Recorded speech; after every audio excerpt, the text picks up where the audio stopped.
Sa gitna ng pagyanig ng lupa, sa unos at dilubyong dumarating sa ating bayan, tayo ay manalangin. Panginoon, kami ay lumalapit sa iyo.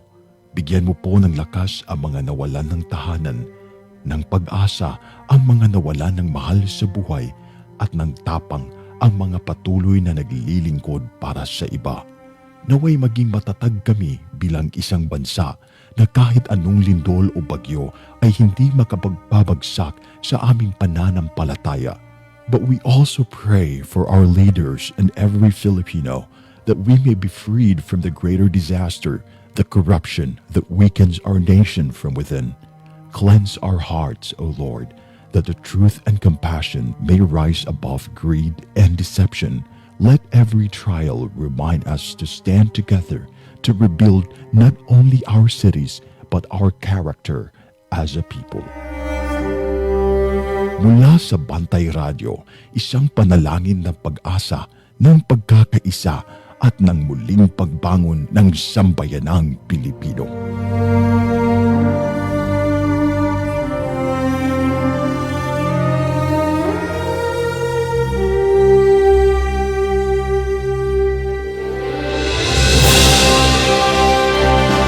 Sa bawat sulok ng ating bansa, may mga kwento ng tapang ng mga taong patuloy na lumalaban.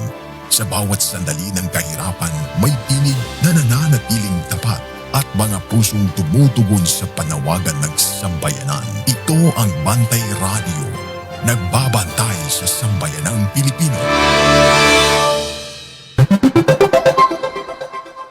Oras sa Bantay Radio, pinasubay sa Philippine Standard Time, alas 7:01.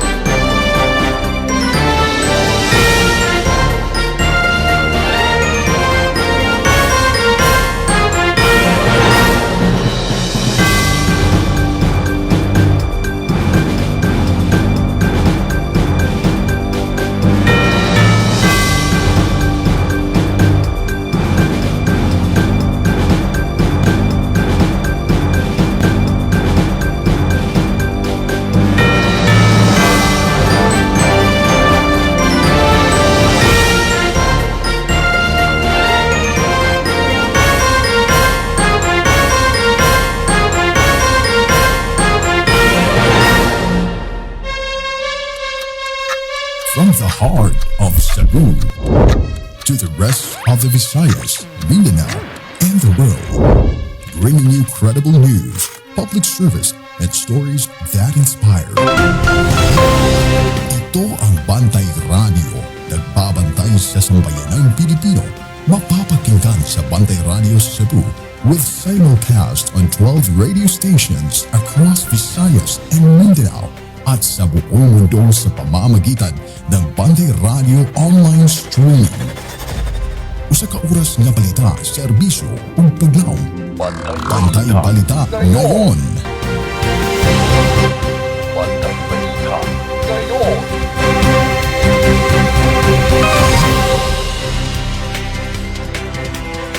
Mga higala, kumusta? Maayong buntag. Welcome sa lain na usab nga hugna sa atoang mga balita. Dinhis atong tulumanon Bantay Balita ngayon. Ramsa lang gihapon ni mga igsoon, makiguban kaninyo hangtod ta sa alas 8 ang takna sa kabuntagon. Nining adlaw nga Biyernes. Pizza 24 na sa bulan Hulyo.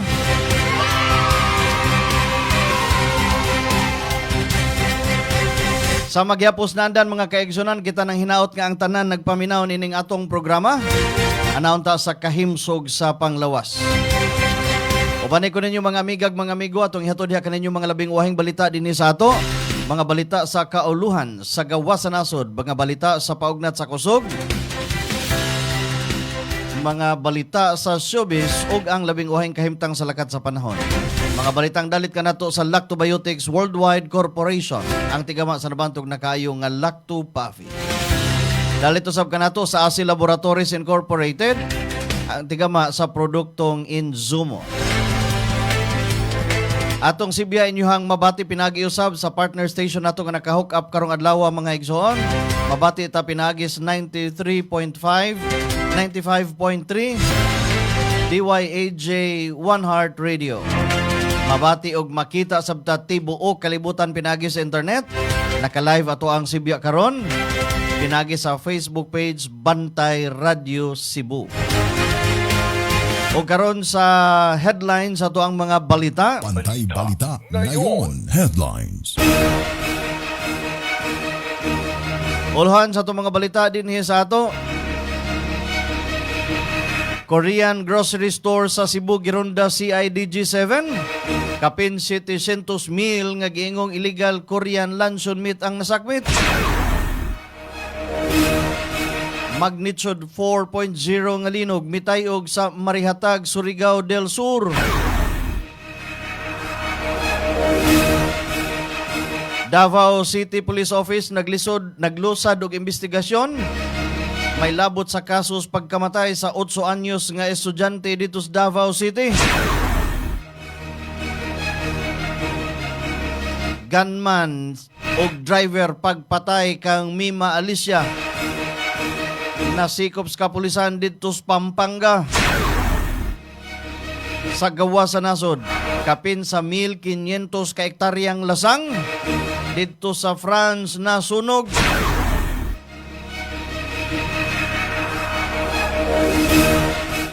Sa showbiz, Cara David ug Ivana Alawi nagtabla sa Famas Broadcast Award 2026. Mao kadto ato ang mga headline. Bantay Balita ngayon. Headlines. Detalye sa atong mga balita sa atong pagbalik human aning pipila ka mga mahinungdanon. Please stand by. Lacto Coffee, probiotic food supplement. Kaysa Lacto Coffee, pirmitang healthy. Sukad pa sa una, natong kauban, nga makahimsog yun sa kalawasan. Sa tanang kasakit, ug mga problema, sa Lacto Coffee kita matabangan. Lactobacillus na kinahanglan sa atong kalawasan. O Lacto Coffee, o Lacto Coffee, sa Lacto Coffee permitang healthy. O Lacto Coffee, o Lacto Coffee, sa Lacto Coffee permitang healthy. Sukad pa sa una, natong kauban, nga makahimsog yun sa kalawasan. Sa tanang kasakit ug mga problema, sa Lacto Coffee kita matabangan. Lactobacillus na kinahanglan sa atong kalawasan. O Lacto Coffee, o Lacto Coffee, sa Lacto Coffee permitang healthy. O Lacto Coffee, o Lacto Coffee, sa Lacto Coffee permitang healthy. Lacto Coffee, bringing health into your home. Gabay sa maayong panglawas. Atod kaninyo sa Lacto Coffee, ang numero 1 food supplement sa nasod. Ginama sa Lactobiotics Worldwide Corporation. Kung maghisgot kitang kamunggay, sagad ato kining ipares sa pagkaon sama sa linatan nga manok. Matod pa, manok pinamunggayan. Apan, sayod ka ba nga ang kamunggay mas daghan og vitamin C kaysa oranges? Ug mas daghan og calcium kaysa gatas? Mas daghan og vitamin A kaysa carrots? Ug mas daghan og potassium kaysa saging? Ang kamunggay mubalanse sa imong blood sugar. Mao nga ang kamunggay gitawag og Miracle Tree. mga gabay sa maayong panglawas.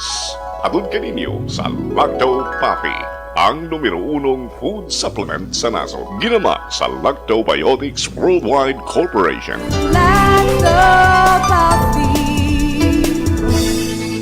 Bring health into your home.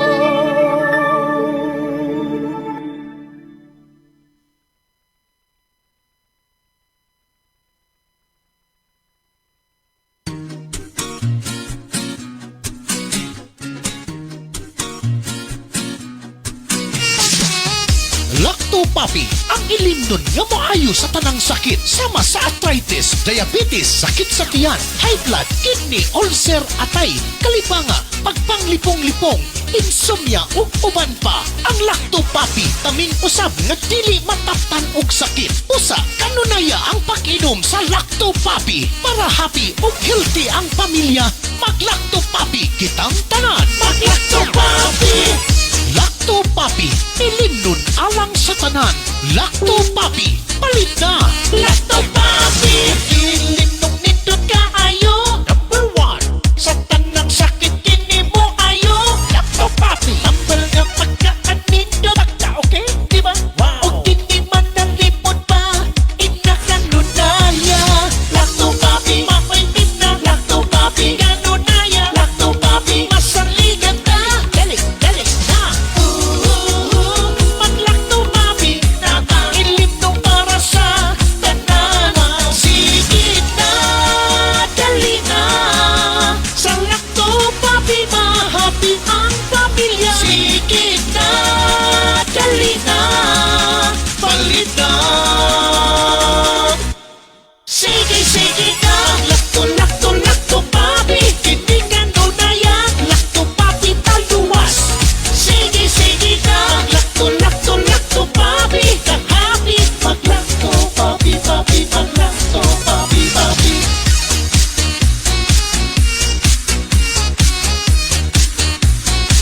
Mag-Lacto Papi. Mag-Lacto Papi.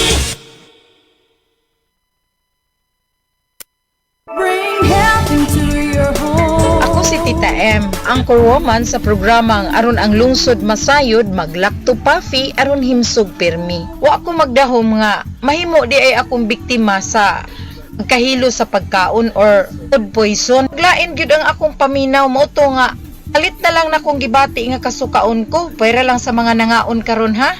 Tulog yun ka bisis nga suka ko, undang, papahulayon ko kadali, then mubalik na sa ngayo ko sa kumbana og usa ka baso nga Lacto Pafi, ug dayon gihurot na ko diretso og inom. Apan sa dihang, inom na nako, ikalit magka lagsik ang akong lawas nga murag walay nahitabo. Nagpasalamat pug maayo sa Lacto Pafi tungod kay gihimo siyang instrumento sa Ginoo aron maluwas ko ni adtong pagka food poison nako. Dili gyud ko mobiya niya. Hinuon ang akong himuon mga higala. Akong ihatod kaninyo mga higala ang maayong balita nga akong na-experience sa Lacto Pafi kung giunsa ko niya pagtabang. Iaghata mo mga higala kung duna mo'y balatian sa inyong lawas o wa pa mo'y mga balatian, gamit na mo sa Lacto Pafi tungod kay dako kaayo di ay ni og katabang sa atong lawas. Bring health into your home. Bring health into your home. Ang Lacto Pafi adunay Lactobacillus probiotics. Umas na ilhan nga good bacteria mo neutralize sa mga bakterya sa lawas. Mutabang madaling mahilis ang kinaon ug maangko ng saktong nutrisyon. Taming sa lawas batok sa mga virus o bakterya. Abti kanunay ang imong hunahuna. Malipayon ug kalmado ka kanunay. Mag Lacto Pafi matag adlaw. 100% natural, tinubdan sa kahimsog sa lawas. Aprobado sa FDA. Bring health into your home.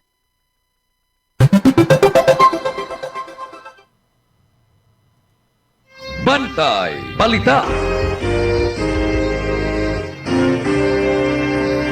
Atong oras alas 7:13 sa Kabuntagon ug karon sa detalye sa atong mga balita dinhi sa ato. Bantay Balita ngayon. Local news.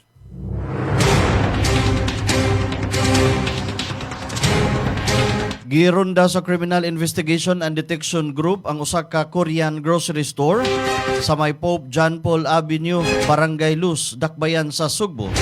Atol sa usa ka entrapment operation niadtong Miyerkules.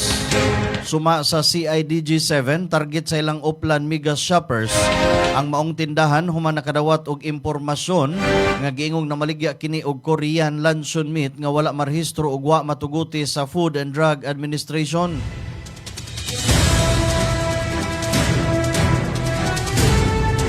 Atol sa operasyon nasakmit ang 211 ka kahon nga giingong Korean luncheon meat nga adunay kinatibuk-an og gibadabanang kantidad nga 700 mil.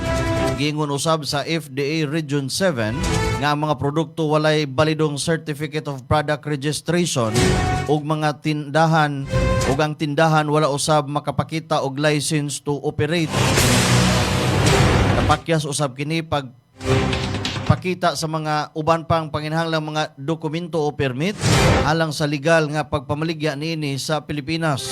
Nasikop ang manager sa maong grocery store ug karon ana-ana sa kustudiya sa CIDG 7.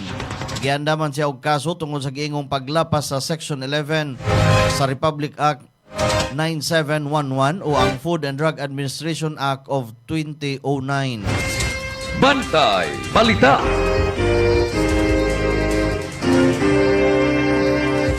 Usa ka magnitude 4.0 nga linog ang mitayog sa Marihatag, Surigao del Sur. Alas 4:33 sa kadlawon niadtong nakalabayng adlaw. Suma sa Feebox DOST, ang giladmon sa linog gibanabana og 35 kilometros. Ang pag-uyog nabati usab sa ubang mga lugar, nabatyagan sa Malapatan, Sarangganig sa General Santos City ang intensity 2, samtang nabatyagan sa Tupi, South Cotabato ang intensity 1. Sa pagkakaron, wa pay gikataho sa Feebox nga dakong kadaot ug mga casualties sa maong kamay kalabutan sa maong linog. Giawhag ang publiko nga magpabiling alerto ug sundon ang mga opisyal nga mga pahimangno sa panahon sa pag-uyog. Bantay Balita. Alas 7:16 sa Kabuntagon, dawatag report gikan sa tuang kauban sa gawas. Mga educational institution giawhag pagpahigayon og mga mandatory anti-bullying orientation programs. Detalye sa mga balita ipadangat pinagi sa tuang kauban, Kabantay Ray Pasaporte. Kini ang Bantay Radio News Report. Giauhag sa Cebu Provincial Board ang mga educational institution sa pagpahigayon og mandatory anti-bullying orientation programs alang sa mga tinunan magtutudlo og school personnel sa pagsugod sa academic year. Sa usa ka resolusyon nga gipasar atol sa regular session sa Hulyo 20, nagduso alang sa mas lig-on nga pagpatuman sa anti-bullying nga mga palisiya sa mga eskwelahan. Gawas sa angay sa edad nga anti-bullying orientation, ang Provincial Board mirekomendar usab nga ang mga eskwelahan musiguro nga ang ilang child protection committees aktibo alang sa paspas nga pagtuwag ug intervention sa mga insidente sa bullying. Dugang pa kini nga kinahanglan usab nga makigtambayayong sa ilang lokal nga Social Welfare and Development Offices, Provincial Youth Office ug ang ilang mga barangay alang sa localized intervention ug psychosocial nga suporta. Si Cebu 1st District Board Member Antonio Bacaltos kinsa mao'y nangamahan sa resolusyon ningon nga kinahanglan nga pakusgan ang local awareness campaigns mahitungod sa bullying ug dasigon ang aktibong partisipasyon sa mga ginikanan pinagi sa Parent Teacher Association kun PTA engagement aron na masiguro ang child protection committees sa tanang tunghaan sa probinsya hingpit nga magamit. Si Bacaltos nitataw nga ang mga ginikanan ug magtutudlo adunay limitasyon sa pagdisiplina sa mga bata tungod sa kasamtangang mga balaod sa nasod dili sama kaniadto ang mga bata na naladlad usab sa social media ug modernong mga teknolohiya nga tingali naka-impluwensya kanila. Matod pa ni Bacalto sa interview nga gipost sa Bian Legislation, gihatagan og ibugaton ni Bacaltos ang kamahinungdanon sa maong mga lakang tungod sa impluwensya sa social media sa mga bata. Matod pa sa Kung matud pa sa magbabalaod nga kinahanglang muhimo og lakang ang probinsya aron mapanalipdan ang kaluwasan, seguridad ug kaayuhan sa mga kabataan niini, saglit sila ang umaabot nga mga lider sa nasod. Si Bakaltos nidugang nga ang pagpalig-on sa anti-bullying nga mga palisiya usa ka dakong suporta sa pagpanalipod sa kabataan, kay nagsuporta man kini sa pagpatuman sa Anti-Bullying Act of 2013 ug sa bag-ong gitukod nga Cebu Safe Schools Program sa probinsya sa Subo. Alang sa Bantay Balita sa Bantay Radio, kini sa Ray Pasaporte. Bantay Balita. Daghang salamat Kabantay Ray Pasaporte sa imong report. Naghatod sa tungora sa alas 7:19 sa Kabuntagon. May pagpaminaw, may pagtanaw, Juvil Ann. Good morning din Moral Gonzales. May pagpaminaw sa ato ang mga kaigsunan diha. Shout out sa Foot Reflex sa Capital Parish.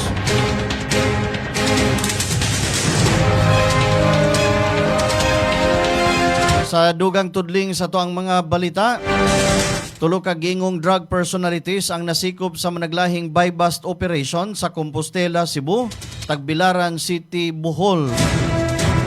Sa hiniusang operasyon sa Philippine Drug Enforcement Agency ug sa Philippine National Police, kapin 1.88 milyones ka pesos nga kantidad ang gituhang shabu ang nasakmit.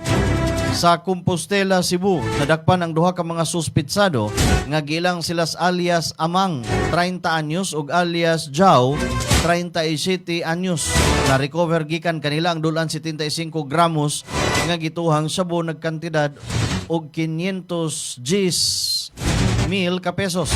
Lakip ang buy-bust money, cellphone og motorsiklo nga gingong gigamit sa ilang illegal nga kalihukan. Samtang sa laing operasyon dito sa Tagbilaran City, Bohol, nasikop usab ang 54 anyos nga suspitsado nga gila si alias Nick. Gikan kaniya na recover ang dulan 78 gramos nga gituhang shabu ug dunay kantidad nga mukabat ngadto 578 mil. Lakip ang buy-bust money ug uban pang mga ebidensya. Bantay Balita. Alas 7:21. Good morning, Brother Dennis Jude Aguanta Jr.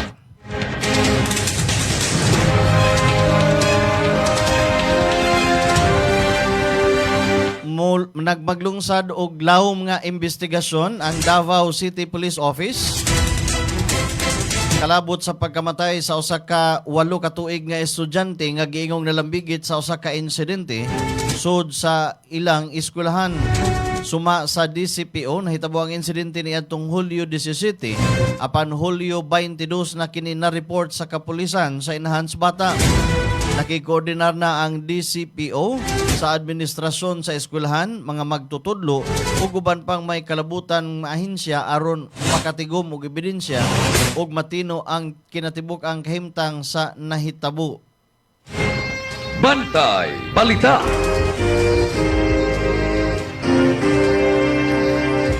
Lalaki na trap sa baha human nanguha og anod nga lubi dito sa Jensan.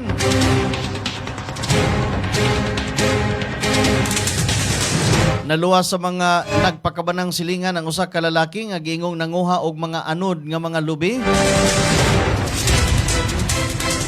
Nahitabo ang insidente dito sa General Santos City.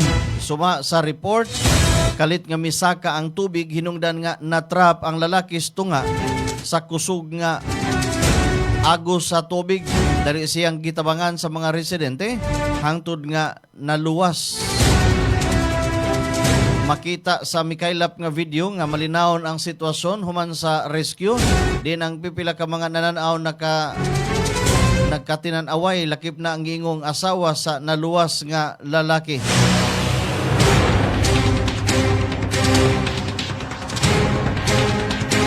Alas 7:23 sa Kabuntagon, dawat ag report gikan sa tong kauban sa gawas. Kay Ivan Nabangga humanawanan og preno. Ito ni Gihulngan City. Usa dead on arrival, tulo angul. Detalye sa mong balita ipadangat pinagi sa tuang kauban, Kabantay Alan Rosete. Kini ang Bantay Radio News Report. Yes, salamat ako Bantay Ram sa atong nga balita karon butaga patay ang usa ka pasahero samtang angol ang tulo ka mga individual kuma nabangga ang gisakyang van sa sitio Palaw, Barangay Malusay, Giulungan City, Negros Oriental kagapong adlaw Hulyo 23, 2026. Sumala pa sa initial nga imbestigasyon sa kapulisan gikan sa Giulungan ang van nga gimaniw sa usa ka 59 anyos nga lalaki ug adunay tulo ka mga pasahero sa dihang nakasinati kini og brake malfunction na samtang nag-agi sa kurbadahong bahin sa dalan. Sa diha nga nagpahibalo ang driver nga nawal-an kini og preno, mipugos og lukso sa sakyanan ang usa ka mga pasahero, hinunglan nga nawal-an hinuon og kontrol ang driver og nibangga ang van sa usa ka punuan sa lubi. Tungod sa infak, gideklara nga dead on arrival sa ospital ang pasahero, ang naglingkod tupad sa driver samtang nagpabilin sa balay tambalanan ang laing mga biktima alang sa medical nga pagtagad. Mara na ito nakalap nga balita karon butaga kabantay ram sa dilipatong pasalamatan ang Lacto Papi mapalit kini sa inyong mga lugar.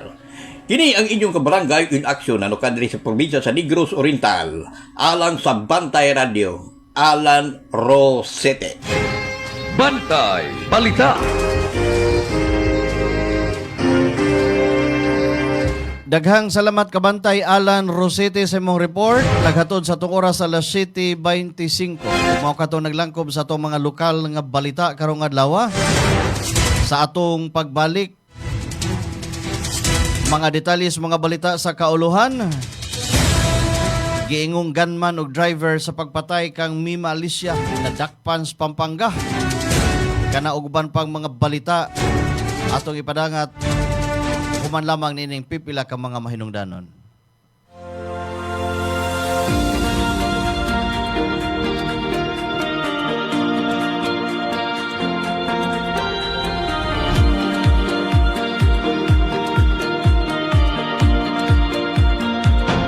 Sobrang epektibo lalo na sa mga pananim at trusted na maraming farmers sa buong bansa.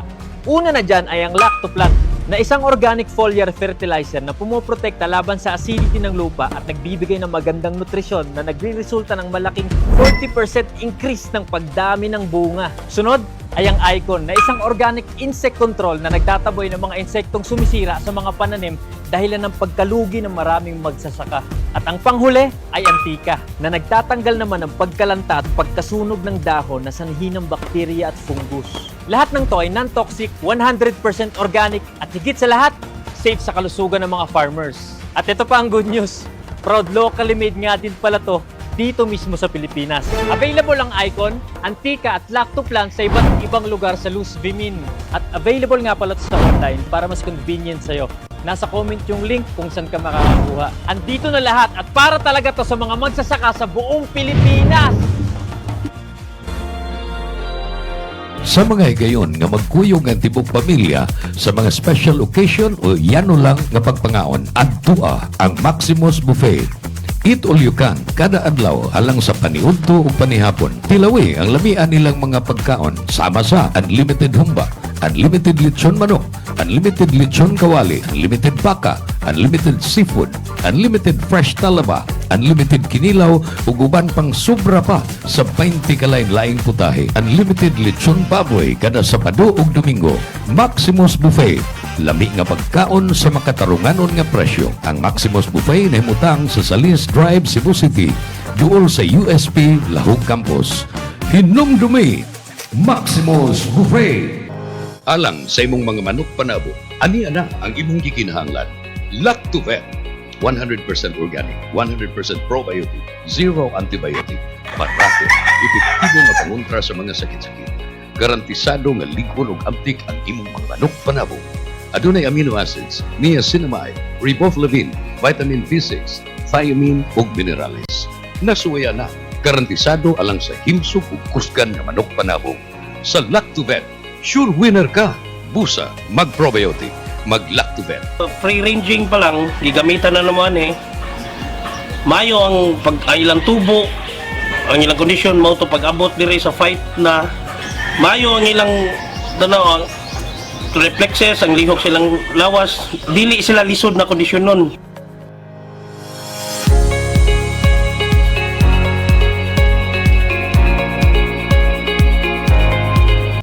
sa Lactovet.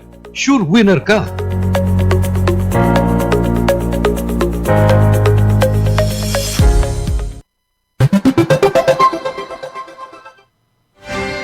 Bantay Balita.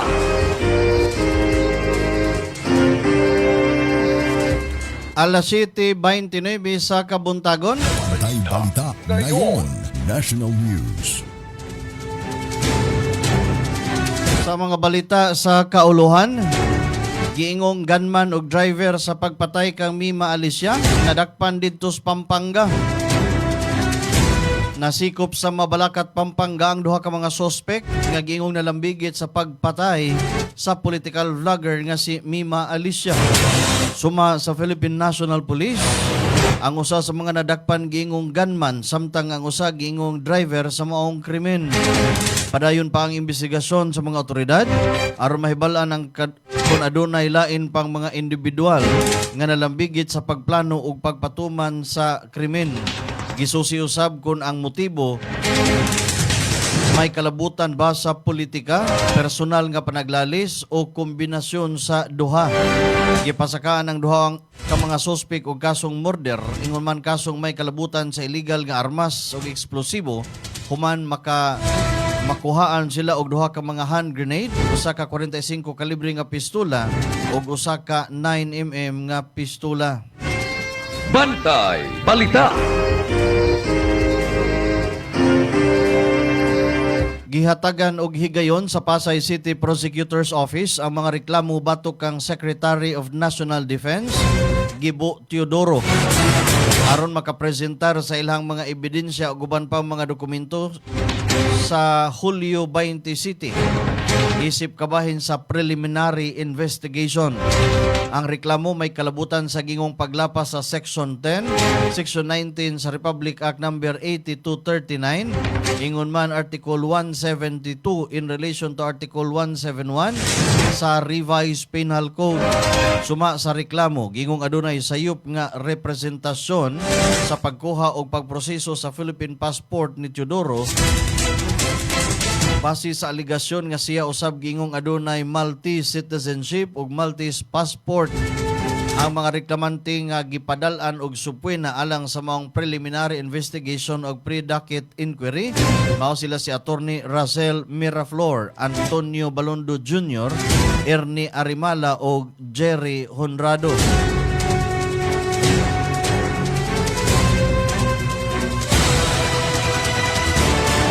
Alas 7:31. Mihimo og aerial inspection si President Ferdinand Bongbong Marcos Jr. sa Malampaya Gas Field samtang paingon sa Palawan alang sa sunod-sunod nga opisyal nga kalihukan. Lakip sa iyang agenda ang inaugurasyon sa labing dako nga irrigation dam project sa maong probinsya, pagpag-apod-apod og mga ayuda ngadto sa mga benepisyaryo ug ang pagbisita sa usa ka sakop sa Philippine Navy nga naangol sa nahitabong insidente sa Ayungin Shoal. Ang Malampaya Gas Field, usa sa mga nag-unang tinubdan sa natural gas sa nasod ug adunay dakong papel sa supply sa elektrisidad sa Luzon. Bantay Balita. Personal nga gibisita ni President Ferdinand Marcos Jr. sa Camp Ricarte Station Hospital dito sa Puerto Princesa City, Palawan ang duha ka mga sakop sa Philippine Navy nga nasamdan atol sa ilang operasyon sa Ayungin Shoal dito sa West Philippine Sea. Isip pagpasidungog sa ilang kaisog og dedikasyon sa pagserbisyo sa nasod, gihatagan sila ni PBBM sa Order of Lapu-Lapu, usa ka prestihiyosong pasidungog nga gihatag sa mga individual nga nagpakita og talagsaong serbisyo ug kabayanihan. Gitunol usab ngadto sa matag usa ang usa ka gatos ka libo ka pesos ingap isip pinansyal nga tabang. Gipasalig usab sa presidente ang bugos nga suporta sa nasyonal nga gobyerno sa tanang miyembro sa Armed Forces of the Philippines nga nagpadayong nagpanalipod sa soberenya ug katungod sa Pilipinas. Bantay Balita.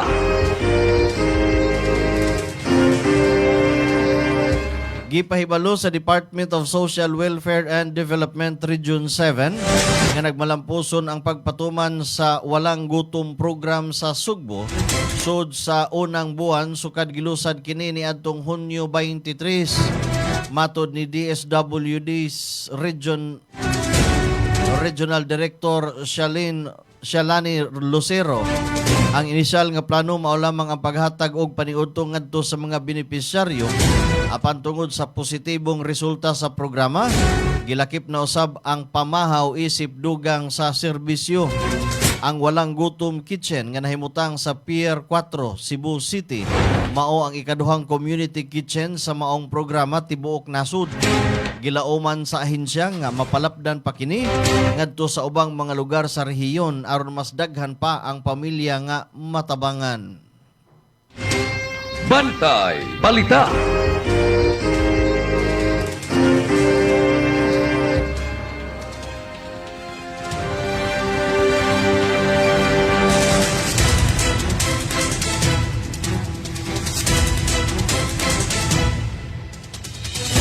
Presidente Bongbong Marcos ug US President Donald Trump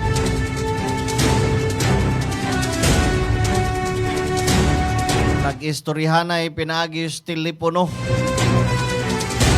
Naghinabi sa telepono kagabi si President Ferdinand Marcos Jr. ug US President Donald Trump sumapas Malacañang. Gihimo ang maong panag-istoryahanay human sa pagigtagbo ni Marcos kang US Secretary of State Marco Rubio niadtong nakalabay nga adlaw diin nahisgutan ang pinakabagong insidente sa Ayungin Shoal. Matud sa Malacañang, gipasalig ni Trump kang Marcos nga personal niyang ipahibaw kang Chinese President Xi Jinping ang mga kabalakan sa Pilipinas kabahin sa sitwasyon sa South China Sea sa ilang sunod nga panagtagbo. Wala pa'y gipadayag sa Malacañang adugang detalye sa maong pag-istoryahanay gawas sa opisyal nga pahayag. Bantay Balita.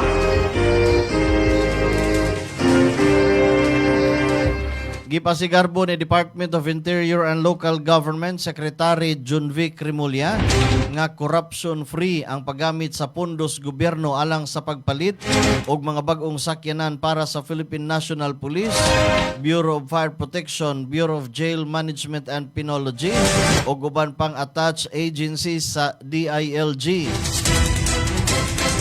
Matud pa ni Rimulya, ang maong programa nagtumong sa pagpalig-on sa kapasidad sa mga ahensya sa pagtubag sa mga emerhensya o sa mas epesyenteng paghatag og serbisyo publiko.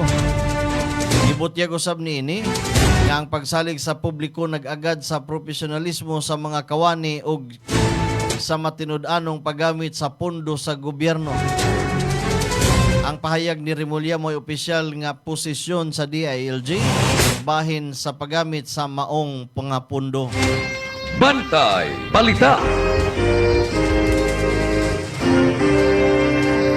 Gibutyag ni Presidential Communications Office Undersecretary Claire Castro na kinahanglang seryosohon og masiguro ang igong seguridad ni Presidente Ferdinand Marcos Jr. human sa mga giingong hulga nga naglambigit sa kampo sa pamilyang Duterte. Matod ni Castro, dili angay baliwalaon o isipon nga binuang ang maong mga hulga tungod kay ang kinabuhi mismo sa presidente ang mahimong maapektuhan.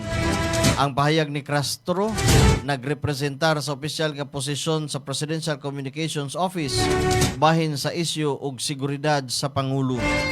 Bantay Balita. Padayon ang National Bureau of Investigation sa pag-imbestigar sa mga online death threats batok kang Senador Risa Hontiveros. Gikumpirmar ni NBI Director Milvin Matibag nga nailhan na sa ahensya ang pipila ka mga persons of interest nga posibleng naglambigit sa mga hulga. Padayon pang investigasyon sa NBI aron mailhan ang tanang posibleng responsable o mahibalan sa kinatibuk-an nga kahimtang sa ang insidente. Wa pagipadayag sa ahensya ang dugang mga detalye samtang nagpadayon ang investigasyon. Bantay Balita.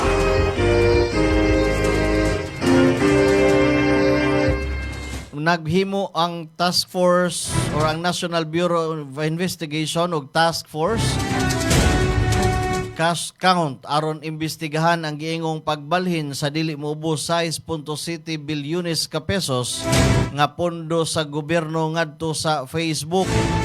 Matod ni NBI Director Melvin Matibag, ang espesyal nga task force mao'y mususi sa mga gasto sa gobyerno sa maong social media platform aron matino kung ang paggamit sa pondo gihimo ba suma sa balaod o sa hustong pamagi. Padayon pa ang investigasyon sa NBI ug wa pay opisyal nga konklusyon kung adunay nalapas nga balaod o irregularidad sa maong mga transaksyon. Ang resulta sa investigasyon mao'y mahimong basihan sa posibleng sunod nga mga lakang. Bantay Balita. Alas 7:39. Gipahibalo ni Senate President Win Gatchalian nga gibalibaran sa Senado ang hangyo ni Vice President Sara Duterte nga ang Senado ang mugasto sa pagkaon, ilimnon og catering alang sa iyang defense panel atol sa impeachment trial. Matod ni Gatchalian, bisan adunay pondo ang Senado, gigahin na kini alang sa uban pang opisyal nga buluhaton lakip ang pag-abang sa Philippine International Convention Center. Din gipahigayon ang deliberation sa gipropose nga 2027 national budget tungod kay gigamit ang mga committee room sa Senado alang sa impeachment proceeding. Ang maong pahayag nagrepresentar sa opisyal nga posisyon sa Senado bahin sa maong hangyo.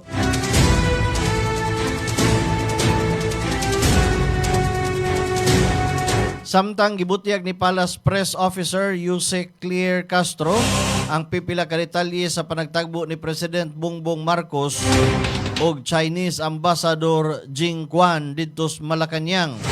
Matod ni Castro, tinguha sa presidente nga dili na mausab ang mga nahitabo kaniadto nga ma-reset ang relasyon tali sa Pilipinas ug China aron mapalambo ang ilahang diplomatikong pakigrelasyon. Ang maong pahayag nagrepresentar sa opisyal nga posisyon sa Malacañang human sa panagtagbo sa presidente ug sa Chinese Ambassador.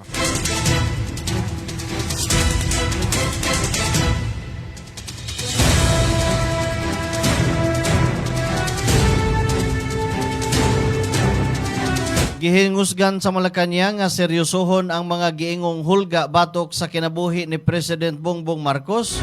Human kini nahisgutan sa managsuon nga sila si Davao City Mayor Basti Duterte ug Vice President Sara Duterte.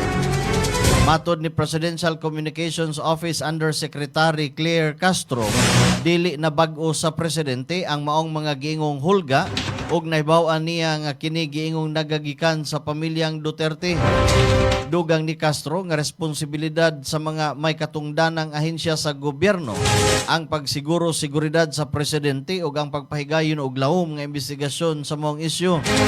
Gibutyag usab niini nga dili angay himuong binuang ang mga giingong hulga tungod kay ang kinabuhi sa presidente ang mahimong mapagan. Bantay Balita. Gitugutan sa mga otoridad ang tulo ka grupo nga magpahigayon og lihok protesta atol sa ikalimang State of the Nation address ni Presidente Bongbong Marcos karong Lunes.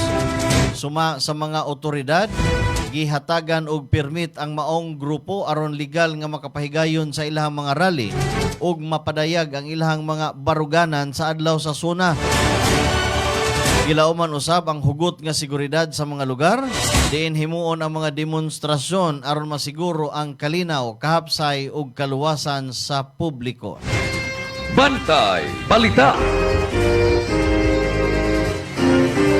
Mao kadto naglangkob sa ato ang mga balitang nasyonal sa atong pagbalik. Detalye unya sa mga balita sa gawas sa nasod ato sang paminahon kining mga mahinungdanon. I'm Jim. So I've been a Lacto Coffee user ever since January 2022. It was during the time when Omicron variant was a bit rampant here in Cebu. So as you can all remember, natuling time grabe nahukdan ko kung palit po paracetamol ang mga tao sa kada pharmacy mo isod ako pangitang tambal. So I ended up deciding to try Lacto Puffy, and for the grace of God, narakarang yun akong pamati ang Lacto Puffy. In fact, sa una sa magsipon ko upo ang ako gipirming imnon is ka ng mga synthetic na medicines, pero karon di na akong take na I've been taking Lacto Puffy every day. In a day makahurot ko og 90 ml tungod kay I will take Lacto Puffy right after every breakfast, lunch, and dinner. So sa kadahuman ako kaon, take kog 30 ml nga Lacto Puffy, most likely after an hour sa pagkaon para nindot ang digestion sa tiyan. So, one of the benefits ko na pa ng Lacto Puffy is that mapafeel ko pirmi nga akong tiyan kalma. Wala na ko ka-remember nga kanang magkalibanga ko. Like sa una, ang kalibanga is like in a day, makalibang ko, let's say 5, 6, gabi dyan akong sakit sa tiyan karon dili na. Kalmada akong tiyan nga, kung na ko'y mga ubosipon, magi na kong pirming nun. Kanina lang yun akong isaligan. And hopefully, this company will still be here in the long run like this.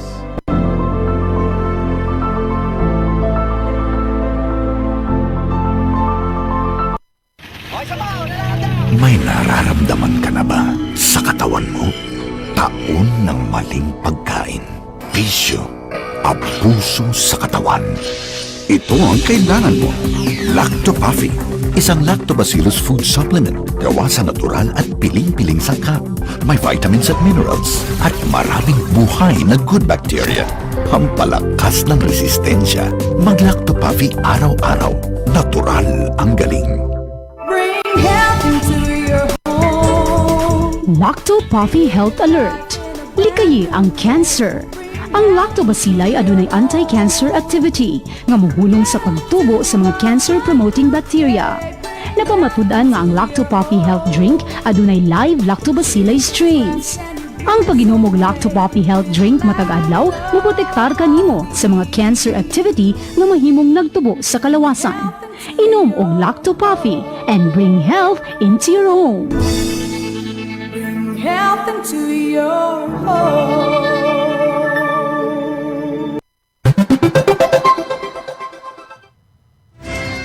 Bantay Balita. Bantay Balita ngayon. World News. Sa detalye sa ato ang mga balita sa gawas sa nasod, misaka og 5% ang presyo sa Brent crude oil nga hapit na moabot ngadto sa $1 dolyares matag baril human sa pinakabag-ong tensyon sa Middle East sugod niadtong Hulyo 23. Ang Brent North Sea crude ang usa sa nagunang benchmark sa presyo sa lana sa kalibutan miabot sa 98.80 dolyares matag baril, samtang ang West Texas Intermediate sa Estados Unidos misaka usab og 3.8% ngadto sa 90.11 dolyares matag baril. Ang pagsaka sa presyo misunod human giangkon sa Houthi rebels ang ilahang pagpangatake sa duha ka oil tanker sa Saudi Arabia ug sa Red Sea nga nakadugang og kabalakas sa posibleng paggrabe sa tensyon sa rehiyon ug sa epekto niini sa supply sa lana sa tibuok kalibutan. Sa Hunyo, ang presyo sa Brent crude ubos pa sa 75 dolyares matag baril. Una nang nipahimangno ang Iran nga ang kasamtangang panagbangi mahimong mukayla pa sa ubang bahin sa Gulf region. Ang pagtaas sa presyo sa lana mahimong adunay epekto sa presyo sa petrolyo o uban pang produkto sa nga nagkalain-lain sa nasud. Bantay Balita. Libuan ka mga residente ang gipabakwit sa habagatang France, samtang ang mga bumbero padayon nga nakibatok sa dako nga sunog sa lasang. Suma sa mga eksperto, ang pagbag-o sa klima o climate change nagpagrabe sa taas nga temperatura ug huwaw nga kahimtang nga nakamugna og favorabling kondisyon alang sa mas dako ug mas makadaot nga sunog sa lasang sa tibuok Europe. sa pinakabag-ong report, ang nasunog nga lugar mokabat na ngadto sa 1,500 ka ektarya. Samtang nagpadayon ang mga otoridad sa pagpugong sa paglapad sa kayo ug pagpanalipod sa mga komunidad nga apektado. Padayon ang operasyon sa mga bumbero ug mga emergency responders aron mapugnan ang dugang pagkatag sa sunog, samtang nagbantay usab ang mga otoridad sa posibleng epekto sa nagpadayong kainit ug huwaw nga panahon.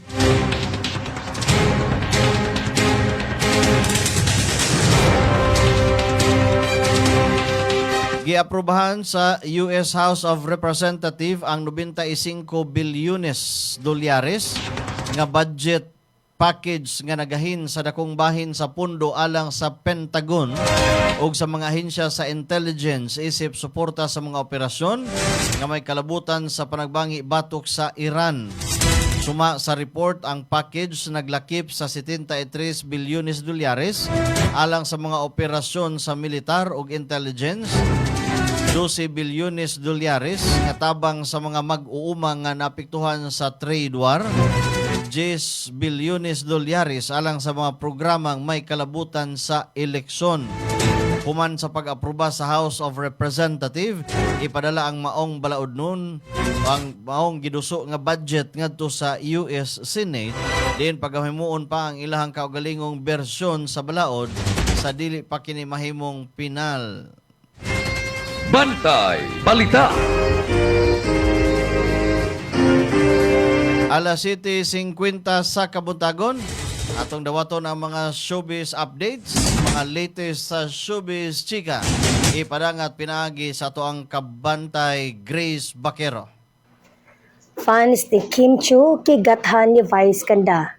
Wala kaanto si Vice Ganda o gitubag niya ang pipila ka fans ni Kim Chiu nga nisaway kaniya humaniya wala mahiskuti ang pangalan sa actress atol sa iyang thank you speech sa unang Famous Broadcast Arts Awards. Napili si Vice Ganda isip Best Host for Entertainment alang sa iyang hosting sa It's Showtime. Sa iyang acceptance speech, gipasalamatan ni Vice ang iyang mga kauban sa It's Showtime. Apan nabatyagan sa abang fans nga wala niya mahisguti si Kim Chiu. Tungod sa maong hitabo, gilabhan og maayo si Vice sa fans ni Kim. Nitubag ra pod si Vice pinaagi sa pag-ingon og grabe the kachipan of these fans. Doon na po'y laing fan nga giingnan niya og the entitlement ew. Mitubag usab si Kim Chiu aron pakalmahon ang sitwasyon ug mialma siya human giingnan og kachipan ang iyang fans. Mato ni Kim, dili na lang gid unta ni padakon. Pero ug isip mga taga-suporta, dili siguro kachipan ang tawag ato. Siguro sa sobrang pagmahal ug suporta sa mga idolo nila, protective sila ni Kim Chiu. Initial reaction ra kuno to. Wala niya gitolerate pero unta kipasagdan na lang unta daw to. Dugang pa ni Kim, let's spread love and love always. Sa ulahi, kiklaro ni Vice nga wala sila nag-away ni Kim ug nagpadalhanin na sila og mensahe sa usag-usa. Sa laing bahin, Cara David ug Ivana Alawi nagtabla. Nagtabla ang broadcast journalist na si Cara David ug ang kapamilya actress na si Ivana Alawi alang sa pasidungog na Best Host for Public Service sa baguhay lang na Famous Broadcast Awards 2026. Nakadaog usab si Cara David og Best Public Affairs Talk Show alang sa I Listen. Samtang gipasidunggan si Ivana kumikan sa pagtabang niya sa mga tao nga makita sa iyang vlog. O para sa mga fans ni Rabjel, ang mga fans ni Rabjel nang hilak. Gipahilak nila Robin Angeles ug Angela Muji ang ilang fans kumikan sa makamaoy nga episode sa Dating Alice Perez. Nailahan sa kadaghanan ang ilang tandem isip Rabjel. Trending ang confrontation scene sa episode 6 sa naiskutan na Viva One series. Og mao na ang naglangkob sa atong showbiz news karong adlaw. At ang iya mas daghan pang mas pakalingaw nga showbiz news diri sa Bantay Balita ngayon. Kini ang inyong Bantay Showbiz Patroller, Grace Bakero. Maayong buntag. Back to you, Ramsa. Daghang salamat Grace Bakero sa imuhang report. Naghatod sa tungora sa alas 7:53 sa Kabuntagon. O karon arita sa lakat sa panahon. Sige manggihapuguan-uwan. Padayon nga makasinati og pag-uwan ang Sugbo karong adlaw suma sa Pag-asa DOST Visayas weather forecaster nga si Jomer Eclarino. Matud pa ni Eclarino, ang nag-unang hinungdan nga sa padayon nga pag-ulan mao ang southwest monsoon o hanging habagat ug dili ang bagyong Quiapo. Bisan pa man ko nakasulod na kini sa Philippine Area of Responsibility. Sa pagkakaron, wa paghihapon kini direktang epekto sa kalikupan sa nasod. Dugang paniini, gilauman nga maayo na ang panahon sa Sugbo sa musunod nga mga adlaw kung magpadayon ang kasamtangang forecast. Samtang gingon usab ni Eclarino nga posibleng si bagyong Quiapo na ang katapusang bagyo nga musulod sa par karong Hulyo o gilauman nga duha hangtod upat ka bagyo ang mahimong musulod sa bulan sa Agosto. Giawhag gihapon ang publiko sa padayon nga pagsubay sa mga opisyal nga weather advisories sa Pag-asa ug alang sa pinakabag-ong mga impormasyon.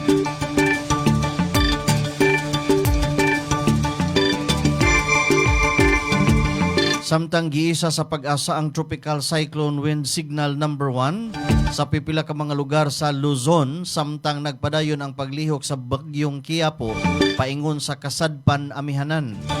Base sa pinakabag-ong weather bulletin, ang sentro sa bagyo katapusang nasigpatan sa gilayon nga 950 kilometro sa sidlakan sa Central Luzon nga dunay gikusgon nga hangin nga 45 kilometros matag takna ug pag-unos nga moabot ngadto sa 55 kilometros matag takna.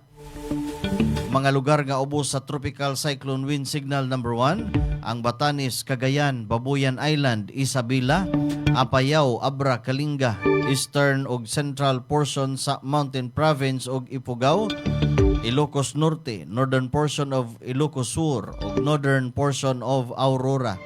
Sumapas Pag-asa, gilauman nga mulig-on pa sa bagyong Quiapo ngadto sa severe tropical storm, samtang nagpadayon kini sa pagtabok sa amihanang bahin sa Luzon.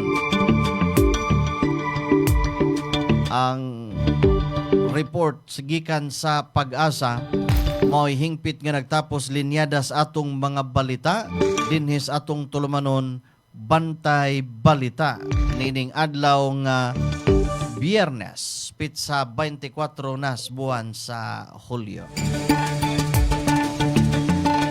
Biyernes na pod. Ang atong mga balita kinikay gikan sa to ang Lawak Balitaanan, Bantay Radio Newsroom, pinagi sa to ang kauban ka Bantay Fred Litihio. Atong pasalamatan na to mga kauban sa gawas may padangat sa ilahang mga report. Kabantay Ray Pasaporte, Kabantay Ray Alquizar, Kabantay Alan Rosete o Kabantay Grace Bakero. Atong technical partner din sa to ang Masters Control, Kenon Sinisa. Atong pasalamatan ang kinatibok ang Puwersas Bantay Radio Cebu, pinanguluhan sa ato ang CEO Engineer Gigi Sanchez, inabagan ni Attorney Miko Sabaliero. Atong mga balita, dalit ka nato sa Lactobiotics Worldwide Corporation, ang tigama sa produktong Lacto Puffy, o sa ASI Laboratories Incorporated, ang tigama sa produktong Inzumo.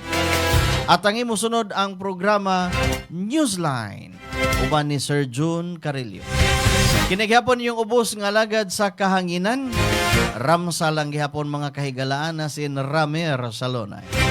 Manamilit pinagis pag-ingon, daghan kayong salamat sa inyong pagpaminaw ug pagtanaw. Maayong buntag kanatong tanan. Happy weekend. Ito ang Bantay Radio, nagbabantay sa sambayanang Pilipino. Mapapakinggan sa Bantay Radio Cebu with simulcast on 12 radio stations across Visayas and Mindanao at sa buong mundo sa pamamagitan ng Bantay Radio Online Streaming. Ito ang Bantay Radio, nagbabantay sa sambayanang Pilipino